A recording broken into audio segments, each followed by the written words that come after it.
Salut la compagnie, c'est Jude Melon et aujourd'hui on se retrouve pour un petit podcast sur un film d'animation sorti enfin en France ce mercredi 15 janvier qui avait été présenté à plusieurs festivals, notamment celui d'Annecy. Ça nous vient d'Australie et ça s'appelle Mémoire d'un escargot ou en version originale Memoir of a Snail, réalisé par Adam Elliott, son deuxième long avec toujours la même technique, on y reviendra.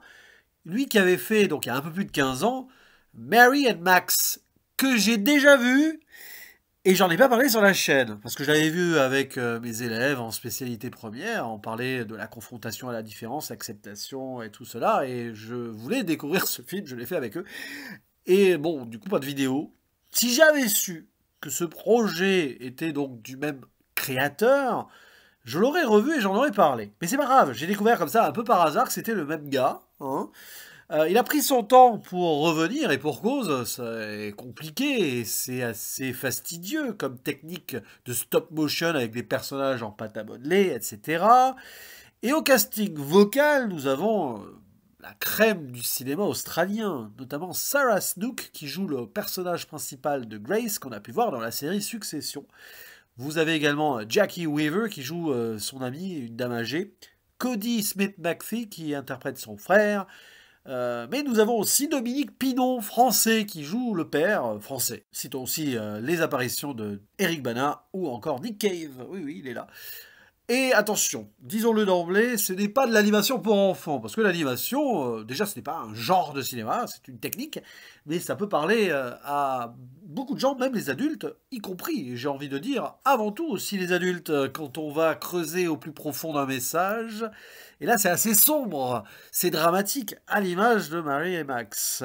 L'histoire donc de Grace Paddle, que l'on voit au début avec une dame âgée en train de mourir. Alors ça donne le ton, hein, je reviendrai sur ça. Il y aura une petite zone spoiler à un moment quand même, parce qu'il se passe beaucoup de choses pour cette jeune femme assez triste et solitaire, qui a vécu des trucs terribles dans sa vie dès sa naissance, puisque sa maman est morte en la mettant au monde, elle et son frère jumeau. Donc il se retrouve seul avec le papa qui est en fauteuil roulant, alcoolique, parce que forcément là c'est la dépression, et à un moment le papa va plus être là, donc ils vont être séparés, frères et sœurs, dans des familles d'accueil différentes. Alors là après c'est la descente aux enfers, hein. Je vais pas faire la liste là, mais croyez-moi, sortez les mouchoirs.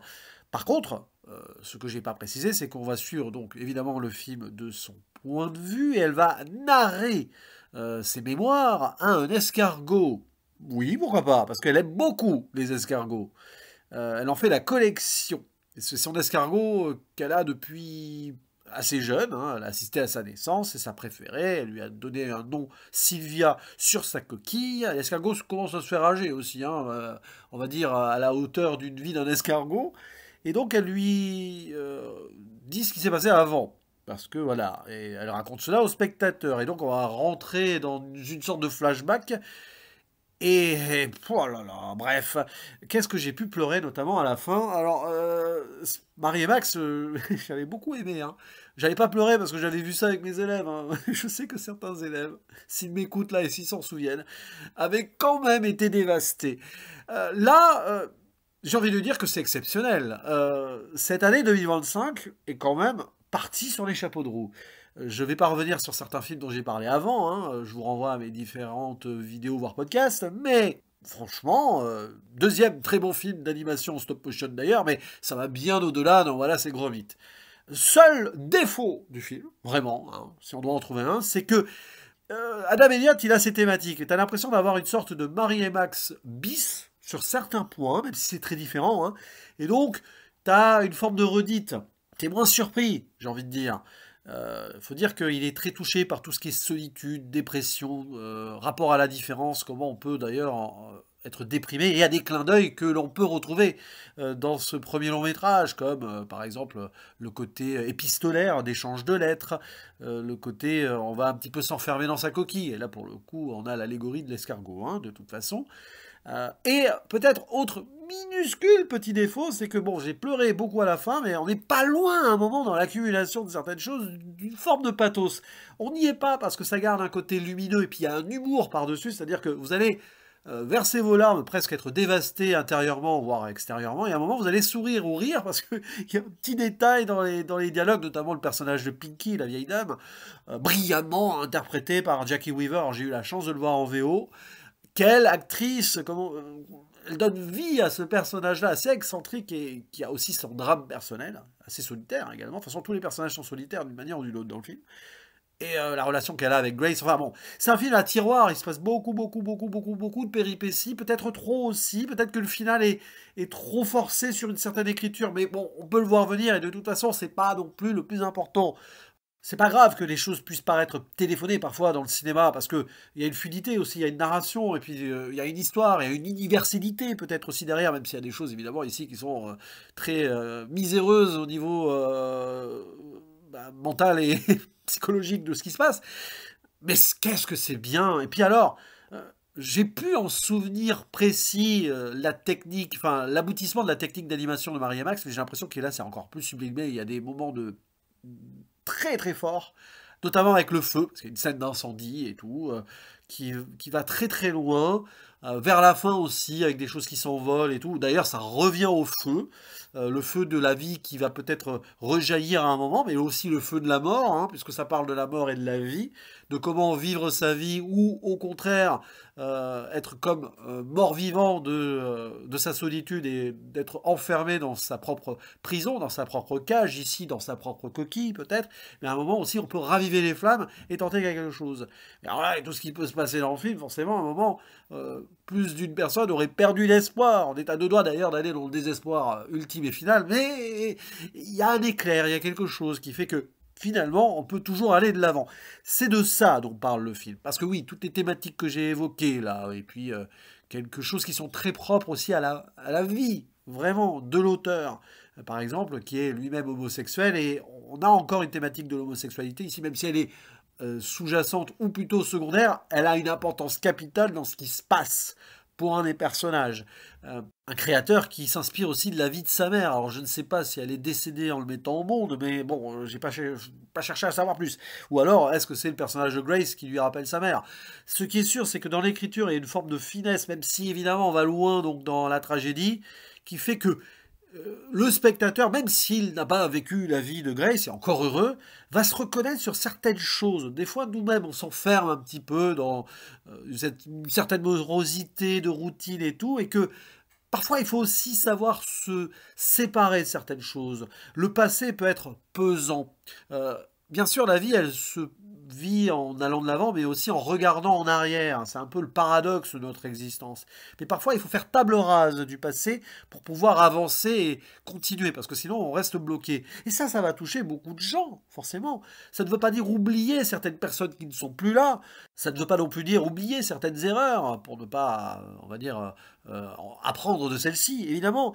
Mais alors là, tout est tellement bien écrit en spirale, d'ailleurs, parce que le film fait une forme de spirale, y compris dans sa narration, la fameuse spirale de la coquille, que l'on retrouve même visuellement à un moment très très précis de la fin, qui est très fort. C'est génial. Et que la mort n'est pas forcément une finalité en soi. Et que tout vouloir garder d'un passé qui n'est plus là, ça peut faire plus mal qu'autre chose. Et c'est là qu'intervient le personnage de Pinky. Alors là, je passe en spoiler absolu, pour faire un peu la liste de certaines choses. Pinky, donc, c'est la dame âgée que l'on voit mourir au début, et visuellement, c'est tragique même de voir son déclin, car elle est atteinte d'Alzheimer, et même physiquement, elle finit mal, la pauvre. Alors, évidemment, ça me touche souvent, hein, les personnes âgées qui sont atteintes de démence, parce que j'ai connu ça avec ma grand-mère, tout ça. J'en ai déjà parlé hein, sur d'autres films qui traitent ce sujet sur la chaîne. Et le fait est qu'on ne part pas par la fin ici, parce que il va y avoir une conclusion après ce début qui est dans les 2 tiers du film. Ce personnage-là, qui a été d'ailleurs le dernier moment de bonté, on va dire, de Grace, qui est quand même une très bonne personne. À un moment, par exemple, elle aide un clochard qui va plus tard la reconnaître, alors qu'il est devenu juge, et va l'exonérer d'un vol. Comme quoi, toutes les bonnes petites choses qu'on peut faire dans la vie peuvent avoir leur importance. Et donc, quand Pinky décède, c'est là où elle décide de narrer à son escargot préféré ce qui s'est passé. Alors là, évidemment, tout ce qui s'est passé, justement, bon, la mort de la mère à la naissance, le père qui a eu cet accident et qui décède parce qu'il fait de l'apnée du sommeil, tout ça, bon voilà. Les cendres que l'on garde dans des bocaux, qu'on collectionne avec les escargots, c'est un peu mortifère. Et alors, la séparation entre la sœur et le frère, c'est festival. Hein. Alors, Grace, au final, elle a un peu de chance. L'une des rares fois de sa vie où elle en a. C'est qu'elle est accueillie par des gens assez progressistes, voire libéraux et naturistes et tout. Mais bon, ils ne s'occupent pas vraiment d'elle, quoi. Ils sont très très gentils jusqu'à un moment où ils décident de partir en croisière ou je sais pas quoi. Donc le côté très libéré des choses, alors que Gilbert, donc son frangin, est envoyé à l'autre bout de l'Australie, chez des ultra-chrétiens, quasi une secte, hein, la secte de la pomme. Enfin, c'est des gens qui veulent capitaliser leur croyance sur la production de pommes, qui est la pomme du péché aussi. Enfin bon, on voit toute l'allégorie ici. D'ailleurs, discours très intéressant là-dessus sur l'extrémisme religieux. Et aussi peut-être discours sur deux Australies, une partie de l'Australie assez libre, une partie peut-être plus on va dire dans une forme de conservatisme. Alors ça, peut-être. Je ne sais pas s'il a voulu parler de son pays ainsi, mais pourquoi pas. Et alors c'est terrible ce qu'il va subir le frangin. Il n'est pas apprécié parce que c'est le seul fils adoptif de la famille et parce qu'à un moment il va être pris la main dans le sac à avoir une relation avec le plus jeune frère, que bah il va se faire cramer quoi. La mère intégriste va le cramer. Parce qu'il doit se rendre compte de son âme au diable, c'est terrible. Et on croit qu'il est mort. C'est-à-dire que Grace, elle a tout perdu. Son père, sa mère, son frère, même son mari. Elle a un mari là, qui est, disons, fétichiste des personnes en surpoids. Il l'exploite ainsi, il la nourrit, il la surnourrit, il profite de sa dépression. C'est affreux, il n'y a rien pour la sauver. Jusqu'au moment où, bon, le frangin est mort, ouais, bon, ça on laisse de côté, on voit pas vraiment sa mort, et ça, c'est là ce que je disais tout à l'heure dans l'écriture, ça se voit venir quand même. Mais heureusement, elle rencontre cette dame âgée qui va lui redonner un peps de vie. Pinky, qui a tout vécu ou pas, on sait pas, c'est un peu une bonne menteuse, mais peu importe. Mais malheureusement, elle aussi va décliner, elle va perdre Pinky, elle va même perdre son escargot préféré, mais quand un escargot meurt, souvent c'est parce qu'il a mis bas. Hein.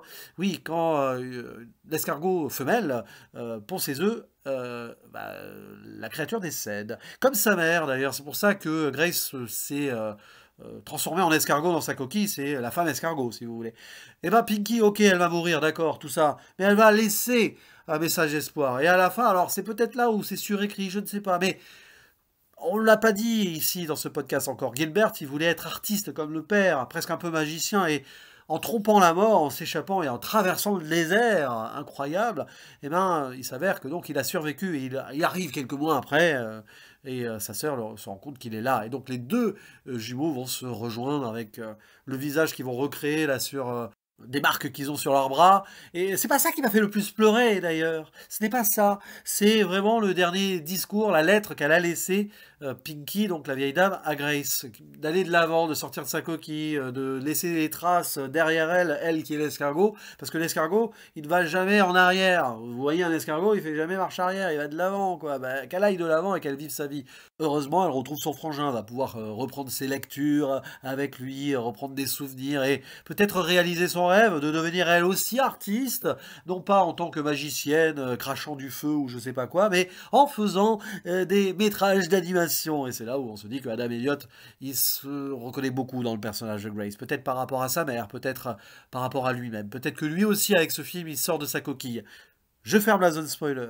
Sortir de sa coquille, c'est donc la thématique principale, mais la question que je pose ici, et pour celles et ceux qui ont vu Marie et Max, est-ce qu'Adam Elliott lui-même sort vraiment de sa coquille ici? Ou ne reproduit-il pas trop, peut-être parfois, le schéma de Marie et Max? Je reviens sur ce petit écueil, qui n'en est pas un, parce que Marie et Max et ce film-là sont deux vraiment grands films d'animation de ces dernières années. Ça, c'est clair et net.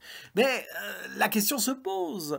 Mais dans cette redite-là, est-ce bien grave? Peut-être qu'il est sorti de sa coquille justement avant, en commençant la création, parce qu'il a fait des cours aussi que je n'ai pas vus. Donc là, au final, malgré tout, il continue sa marche en avant en nous proposant, encore une fois, quelque chose de formidable. De pas très joyeux, certes, souvent sombre. Vous allez quelque part lâcher des larmes, c'est certain, mais aussi il y a de la lumière au bout du tunnel, le feu peut reprendre, et la vie continue. Ah, donc lui aussi, il continue sa carrière. On espère qu'on n'aura pas à attendre 15 autres années pour son prochain. C'est compliqué, hein, la stop motion comme ça animée, et puis garde cet aspect très artisan, on le sent. En tout cas, On le salue et on lui dit merci. N'hésitez pas à dire en commentaire ce que vous pensez de ce petit film que j'espère vous avez près de chez vous. On en discute et je vous dis à la prochaine. Ciao!